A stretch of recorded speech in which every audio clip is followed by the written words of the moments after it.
if I could say anything to the millennials that would really impact them significantly, it would be, I can't boil it down to one particular thing. Guys that have been with me, guys that wanted to come and work alongside me in the ministry or learn something from me in the ministry. It's almost like they learn everything from me, or they try to learn everything from me, but the main thing. What was the main thing? Faith. It's the ability to believe in something that you don't see. Wisdom is the principal thing. And I think it takes wisdom. It takes a word of wisdom to look back at something that the Lord said to you and to redefine it and understand what it means to you today. What it meant to you at 24 is not what it means to you at 35. And what it means to you at 35 is not what it means to you at 50. And what it means to you at 50 is not what it's going to mean to you at 70. And part of the challenge of the church, we were talking about this a little bit earlier, part of the challenge of the church is we can be reluctant and resistant to change, and we get stuck.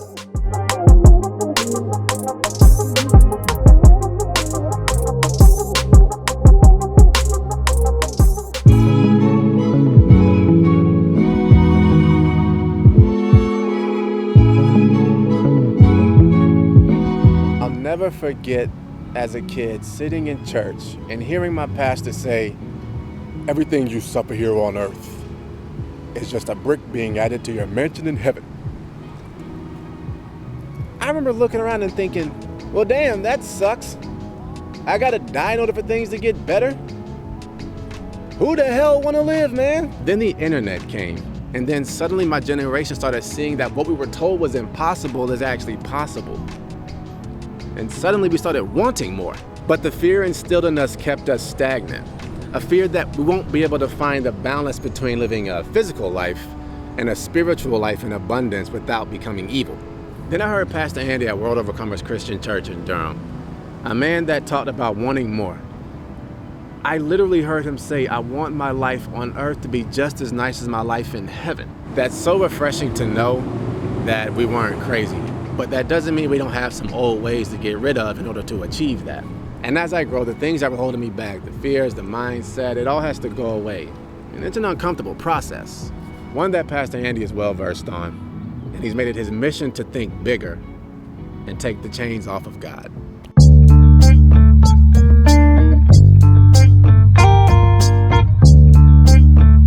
How would you describe yourself outside of World Overcomers? I mean, I think that I'm probably the most public person in public and the most private person in private. When I'm on stage and when I'm in church, I just love everybody. I never met a stranger. I think one of the things that people, I guess, have liked about me just in terms of my style on stage is, I mean, how I communicate on stage is kind of how I am. It's not like it's a different persona.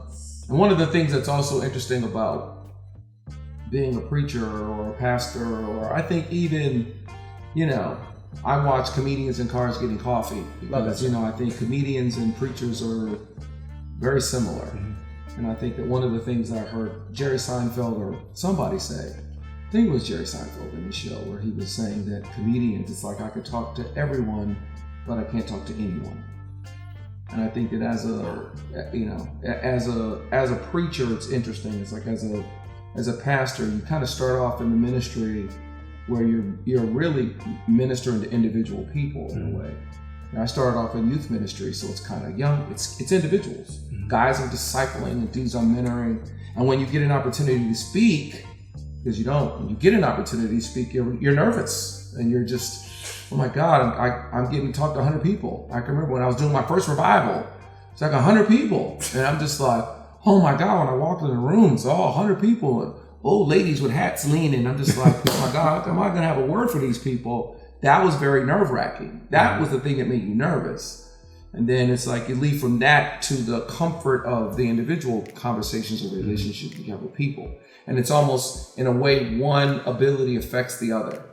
So it's like, as you become more comfortable on stage, you become less comfortable with individual conversations.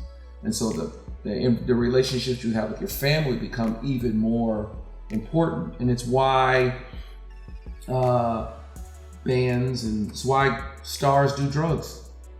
They do drugs because if a band can jump on a stage in Minneapolis and sing to 50,000 people and be like, Minneapolis, and kill on that stage like they know those people, that ability to relate to all those people musically starts to rob them of their ability to interact with anybody individually. For me to walk on a stage in front of 20,000 Africans and be comfortable kind of can start to impact my ability to have individual conversations with individual people and still, like, I'll be in the mall, somebody may come up to me that I don't know at all, and I'll have a great conversation with that individual person. It's great.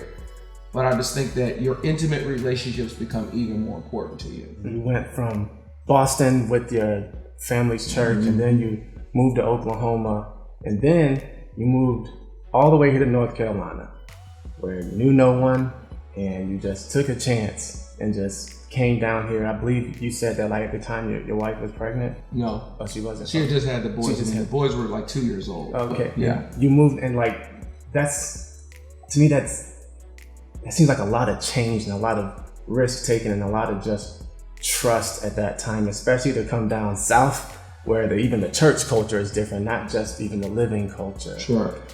How did you adapt to that change? How did I leave Boston and then go to Oklahoma, and then leave Oklahoma and then come to North Carolina, places I didn't live at all? And how did I deal with that change? Well, the common denominator in all of that is faith, and what you believe, and what the measure you use is measured unto you. God meets me at my measure of faith.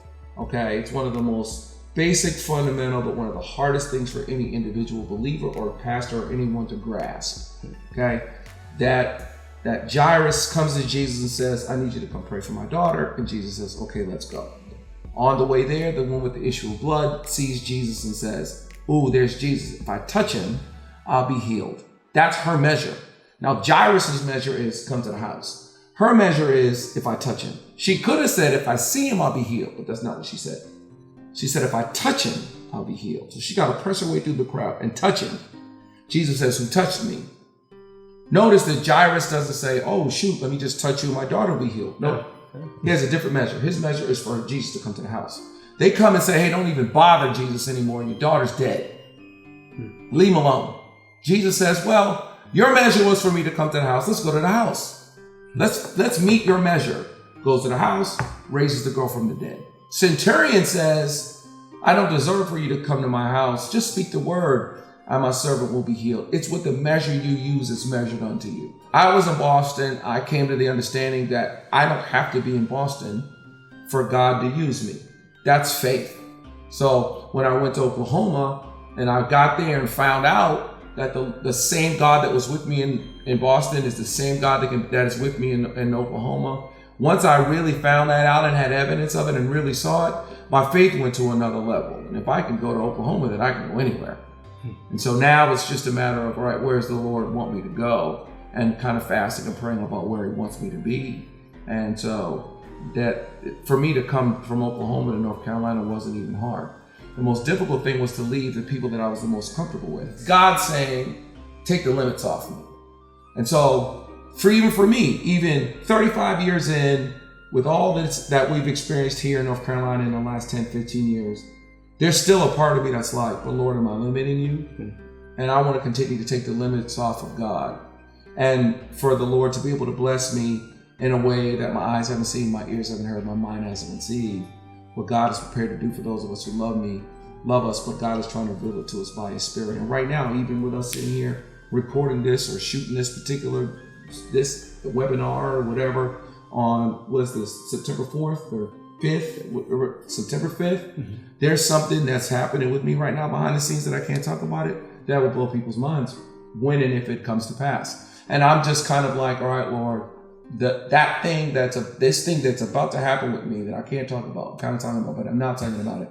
This thing that is about to happen with me is going to be something that is outside of my comfort zone. And it's me taking the limits off of God. And I think that that's the continual challenge of any individual person. So I was wondering, like, even during your time of waiting and patience, because sometimes, I mean, I'm not sure if it took longer than you anticipated. No, it always takes longer. Would you say that you ever wondered if you were just more so functioning more so in your will? No, most definitely. You start to wonder to yourself, okay, am I crazy? You know, am I saying something that really is what the Lord wants to have happen? There's oppositions either way. There's oppositions doing the will of God. There's opposition if you're not doing the will of God. That's the part of it that can be confusing. I think sometimes when people are confused about the will of God, I don't think they're necessarily confused about what's God's will. I think they're confused because there's opposition either way. But most definitely, sometimes you're waiting and believing and you're trusting and you're kind of wondering, is the deal still on? That's a question that we can have. And I think that we can wonder. And I think for anybody's search for greater or more, for faith, for destiny, they definitely can go through a period of time in which they're waiting and trying to figure out if this is something that God really has for them. The people that we really know their names walked with God for a period of time and had to wait on some stuff and keep believing and trusting. You know, anybody that's on a faith walk, on a faith journey, needs to understand that it's a journey. And you have to enjoy the journey as much as you enjoy the destination. How were you able to tell the difference between your will and God's will, even during your period of waiting? I mean, I think that what you ultimately want to do is you want to line them both up. And I think that even when you've got some things you desire or some things that you're looking to do, yeah, you know, at the end of the day, honestly, if the Lord don't want you to do it, you'll know. And I think that people just are ignoring the signs. I talk to people all the time, and I'm like, no, I absolutely hear you. There's absolutely no evidence whatsoever that there's any favor on your life to do that at all. And even people that are around me, they've come to the understanding that if I don't see any favor on it, I'll dig it and dung it, and I'm gonna give it a year. And if it don't bear fruit, then I'm not doing it. I will come to a point at which I'll be like, all right, Lord, is this something you want me to do? Because I'll start to be like, oh, maybe the Lord doesn't want me to do it. And I'm not interested in doing anything he doesn't want me to do. You come from a long line of preachers. You know, I think you said your grandfather was a preacher, your dad, and everyone in your family is in some way involved in the ministry. Your brother's international singer. So do you think that your legacy impacts your children? You know, my grandfather was not a preacher. My great-grandfather was a preacher. And my dad's mother's father was a preacher. My dad was a preacher. Honestly, when my dad really gave his life to the Lord, his family wasn't really all that Christian at the time. His mother was a PK and she married a good man. My grandfather was a good man. I don't know if he was a Christian man. But I do find it interesting that as much of my family is in the ministry as they're in. And I think we also have to be careful not to overemphasize the importance of just because I'm in the ministry. I think the siblings that I have that are in the ministry are called to be in it.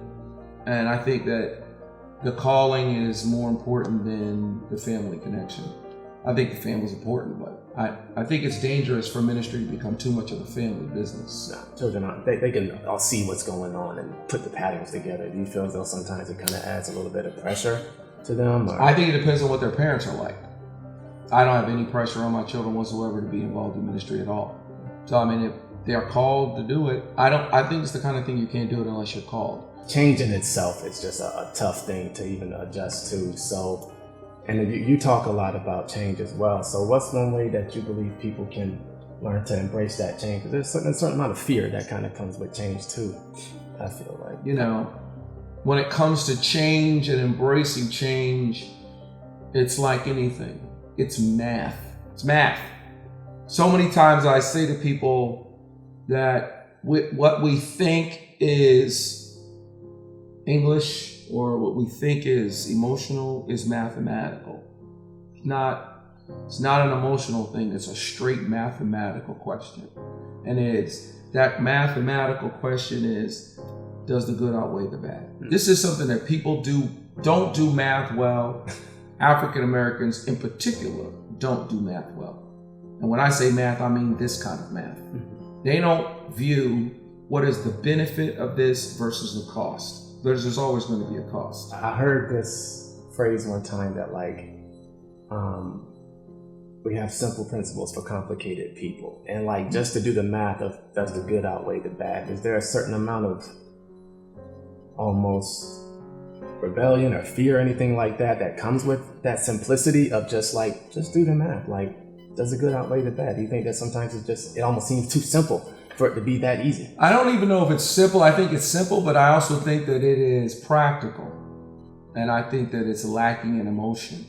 And I think that it's another part of what has happened to us. And I mean, I don't know who all watches this or who all, even from my audience, but I don't want to make this whole conversation all about African American people. But again, I think it's a part of what we're missing, because we need both parts of it. We need the practical that men bring, and we need the connection to the emotional that women bring. And not to say that women can't be practical, and not to say that men can't be emotional. Lord Jesus. But what I'm saying is that women have a strength. They have a deeper connection to emotions and feeling, and we have to take the strength of that. And that's great. But I think we've been robbed a bit of the practicality of the male perspective. Okay? Because there's no fathers. It is just straight mathematical. It's a mathematical equation. Sometimes we get all emotional about it. Well, I feel this way. Oh, well, that's just how I feel. I don't know. I just fell in love with that house. I don't give two hoots about falling in love with a house. My question with a house is, how big is it? What kind of equity do I have? Where is it located? And there's no way I'm spending $250,000 on a house because you fell in love with it, when I could get this, that's only 2,000 square feet, and I could spend the same $250 for 3,500 square feet over here. Then we gonna get that 3,500 square foot house for $250,000. I don't care what you're in love with, but I just fell in love with the floors. It's not an emotional decision. It's a practical, and I think we lack that. We've lost that. We as a people, especially, were robbed of that, because even thinking men were hunted in our culture. How has your vision changed or even expanded as you've continued to go on your journey and gain more wisdom and understanding? Or would you say that this is just pretty much how you all pictured it, or that maybe it's kind of warped a little, changed a little bit based off of your knowledge and understanding? Okay, I'll say two things about that. The first thing I'll say is something that's not originally to me. Okay, I heard someone say, I can't remember who it was, that the bigger a vision is, the farther away you are from it when you can see it. But that doesn't necessarily mean you see it in detail. So if a mountain's big enough, you can see it from miles away. It's not till you get close enough to it that you actually start to see the details of it. So Lord first said Worldovercomers to me, I was 24 years old. But where it was going to be and the details of it weren't as clear. I wrote a bunch of details down of what I thought it was going to be, but I didn't know it was going to be in North Carolina. So once it became a North Carolina church, when the Lord clearly showed me that North Carolina was where He wanted me to be, then there was going to be some things that were going to be different about it, that was different. When I first wrote down the vision, I was living in the inner city. So there were some things in it that were different, but that's a part of the nature of walking according to vision. The thing I will say that's me, this is not anyone else, this is my revelation, is in 1 Corinthians chapter 13, Paul says, for we know in part and we prophesy in part, but when that which is perfect is come, even the imperfect will be done away with. I don't think we talk about that a lot. I think we focus a lot on the love chapter, and we don't talk a lot about this word that Paul is saying. He's basically saying that our knowledge is imperfect. I think for anybody that goes to church, anyone that's watching your web series, anybody that's looking at me, reads any of my books, they understand that what I know is in part. I know in part. So even with all my education, what my parents taught me, there's still something that I don't know. So I got to seek the face of God, and I got to get a word from Him. I got to get in His presence. I got to bless the Lord. I got to hear His voice, because my knowledge is partial. Okay? My knowledge is imperfect. But then what we miss is Paul says, for we know in part and we prophesy in part, meaning that prophecy is imperfect. That us being in the room and worshiping the Lord is imperfect. What we hear from God is imperfect. What we glean from the Bible is imperfect. Anyone that shares any biblical truth as if it's an absolute has never read 1 Corinthians chapter 13 and really seen it for what it means. In essence, what happens is I prophesy to a certain point, and then I gain knowledge there. And the knowledge that I gain impacts the prophecy that I have. And the prophecy that I have impacts the knowledge that I gain. That knowledge and prophecy are dependent on one another. So that if I get a prophetic word, when I take a step to it, I gain more clarity. And that knowledge and that clarity affects the prophecy. And I then need to be able to then prophesy from that place and not always prophesy from the place where I was. So when the Lord first said Worldovercomers to me, I was in Boston. But now knowledge has led me to being in the Raleigh-Durham area of North Carolina. Now I have to prophesy from this place. I can't go back to Boston and prophesy from that place. I have to prophesy from this knowledge that I've gained. And sometimes people treat knowledge as if it's imperfect and prophecy as if it's perfect, but it's not. Paul said they're both imperfect, so they're dependent on one another. And so what Worldovercomers is and what it shall be has not yet been made known. But we know that when he shall appear, we shall be like him, for we shall see him as he is. Paul is saying, when that which is perfect is come, all of the imperfection will be done away with. And when I was a child, I talked like a child, I thought like a child, I reasoned like a child. When I became a man, I put this childish expectation of perfection behind me. For now we see but through a poor glass dimly, then we shall see face to face. So it's, now I know in part, then I know shall know fully, even as I am fully known. So it's, the idea is that I don't know now what I'm gonna know with more clarity. So another question I have is, you preach a lot on marriage and you're trying to bring marriage back. And mostly my main audience is mostly millennials, and just research shows that just getting married later in life, definitely like around 30 or something like that. But you got married pretty young. So what would you say are some of like the benefits and even some of the drawbacks of being married so young? And what would you say are some of the benefits and drawbacks of getting married a little bit later in life? There's a benefit to both. The benefit of being younger is when you're younger, you're more flexible.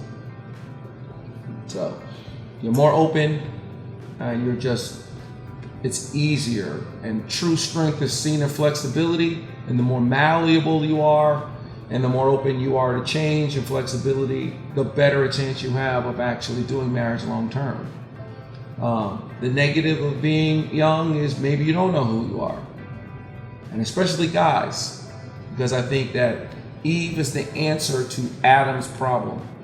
And most guys choose a woman before they know what their problem is. Okay? So if a woman's trying to give you answers that you already have, she becomes a nag. But if she's giving you answers that you need, it's really a benefit to you. So you need to know what answers you need.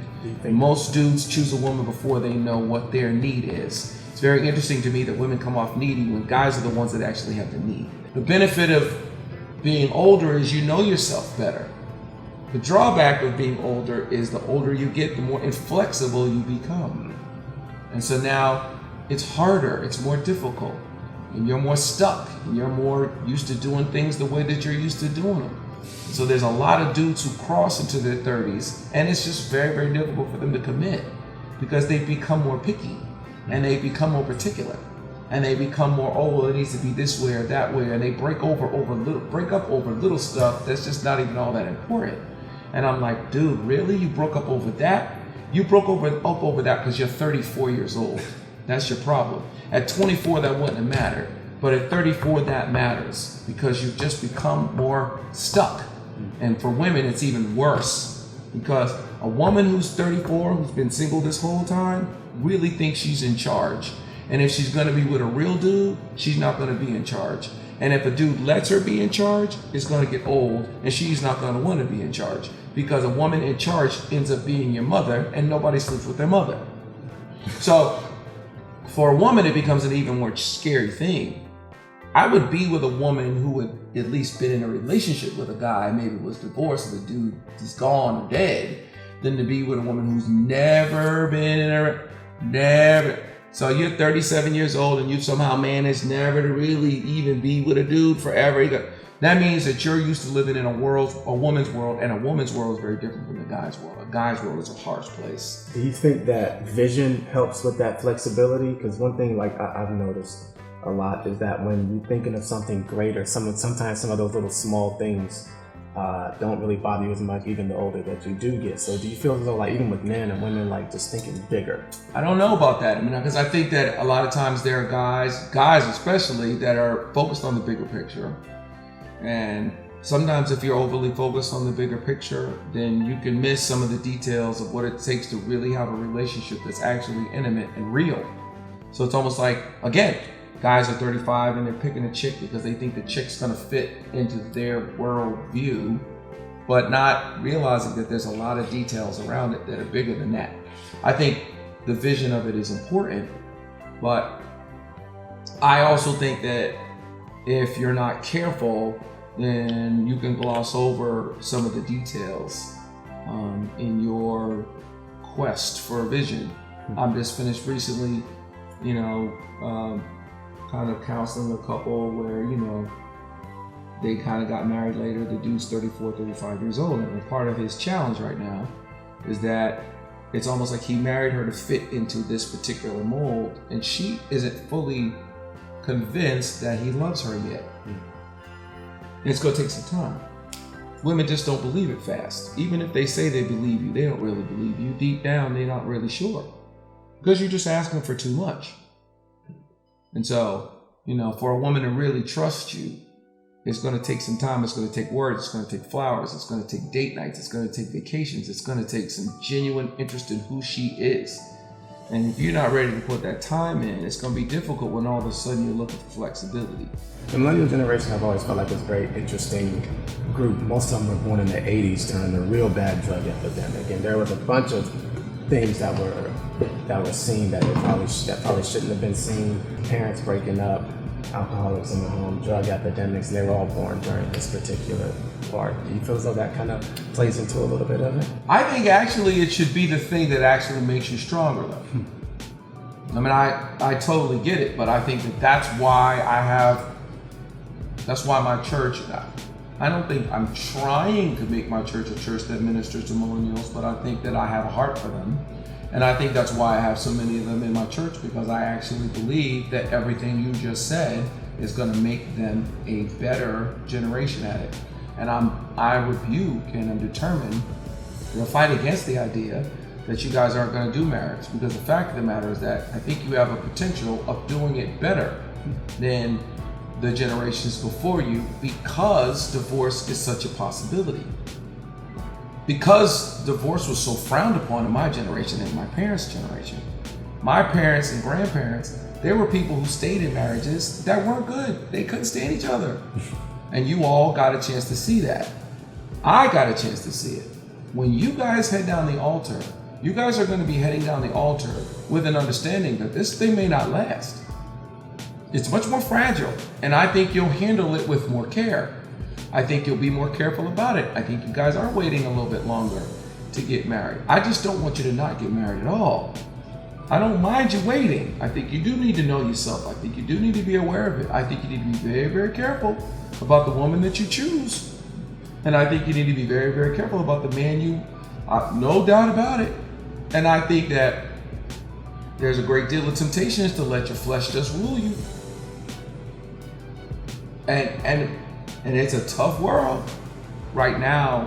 A part of the reason why there is so much statistics on and why at Worldovercomers, not even me necessarily, but at Worldovercomers, we do the stuff of marriage and family is because right now America is concerned about how you guys aren't trying to get married, how millennials don't want to get married, because America is built for married couples to be stronger financially.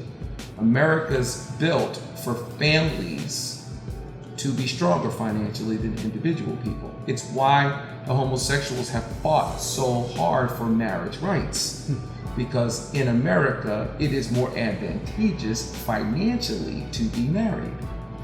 And so when the pundits and the powers that be look down the line and look at the future of America and look at your generation in particular, they're not just concerned about you guys not being married for moral reasons. They're concerned about you guys not being married because they're afraid of where you will be financially. So my last question would be to you then, that if you could pass down anything that you've learned on your journey to this millennial generation and generations after, what would it be? And that's a hard question. I think I deal with a lot of millennials. A lot of them work for me. They live in my house. They eat my food. And I love them. It's a very interesting world to live in because I'm an Xer.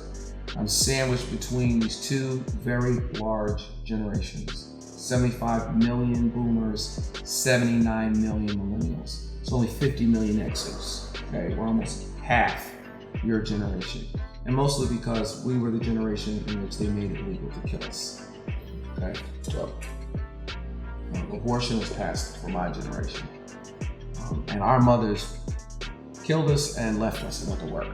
I have to deal with both millennials and boomers, God help me. And I understand the strengths and weaknesses of all three. If I could say anything to the millennials, that would really impact them significantly, it would be my biggest concern for the millennial generation is they just don't seem like they're very interested in ownership. And I think that's a mistake. It's like, for whatever reason, you guys want to rent and you guys want to Uber. You don't want to own anything. You want to borrow each other's Netflix passes, and y'all don't want to buy records. Y'all just want an iTunes thing. And I'll do iMusic, but why when I could buy the album and own it forever? It's a little bit of a different perspective. Uber's nice, but to me, there's something about ownership. There's something about what you have that can't be taken from you. But I think that coming out of all of that and all that you've seen, I think that it should be a better world. I think the school shootings is going to make America change. It's horrible, but I think all these shootings is going to make America change. And I think right now, Trump is a boomer. These boomers are still here and they still have impact. When they're gone, the gun laws will change. Right now, there's just too many 65, 70-year-old white men who are still in charge of the country. They just have too much money and too much power. Nobody 35 right now, when they come into power, there will not be, the gun laws that we have right now will not be in place in 25 years from now. It's a generational thing. So I think that there's going to be some benefits from what you guys went through, from the traumas of it. It ought to make you better. And that's where the ownership part comes in, do you feel like, too, as well?